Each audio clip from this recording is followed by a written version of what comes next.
Dereng diwedangi paling. Urung diwedangi. Wah, awak seliramu gelem apa piye diwedangi ya? Sampun, mboten. Sampun mboten. Ngene iki lho, bocah kelecik legan. Jan, ijek polos ora kaya sing siji kuwi. Kowe kok aku mentekok ngono mesti sepualae teko ngendi-ngendi kuwi. Ya, bacot kene, Mas. Mesam goyang goyang guyub saja arep mundut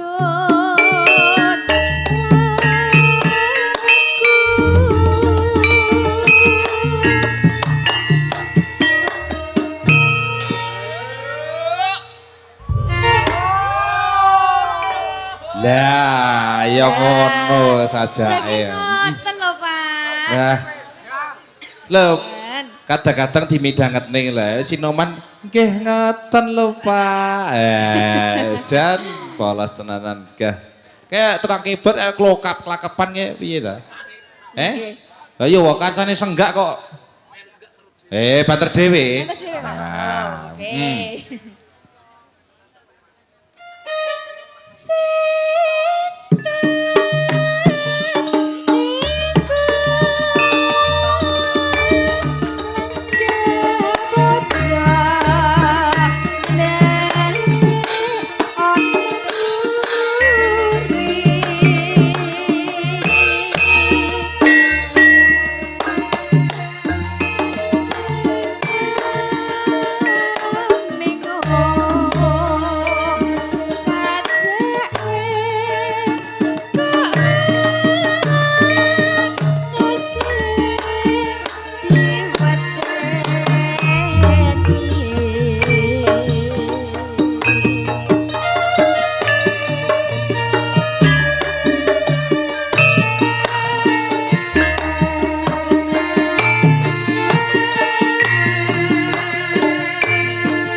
Lekas kumat nih. Inti ta tukang saron to kok mengke. Pundi sing supe? Oh, Piye tulisannya apa? jangan lupa senggak. Ya. Mesa mesem goyang goyang guyung saja arep mundur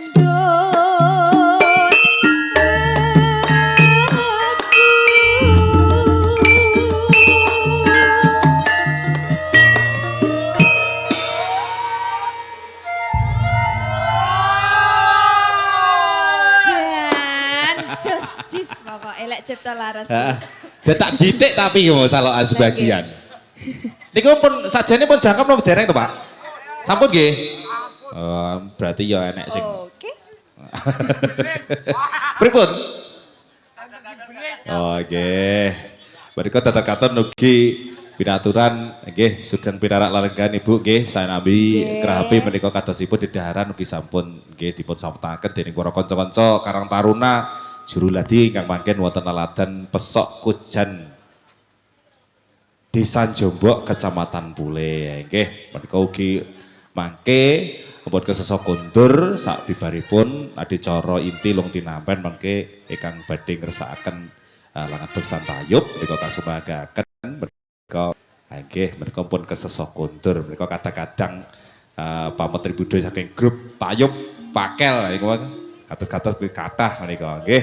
Kalau wingi pinanggih wonten tlatah Pak Lutung inget kula nggih wisudan insyaallah kula nggih dugi kalau wingi nggih. Ya nipas dibacetke.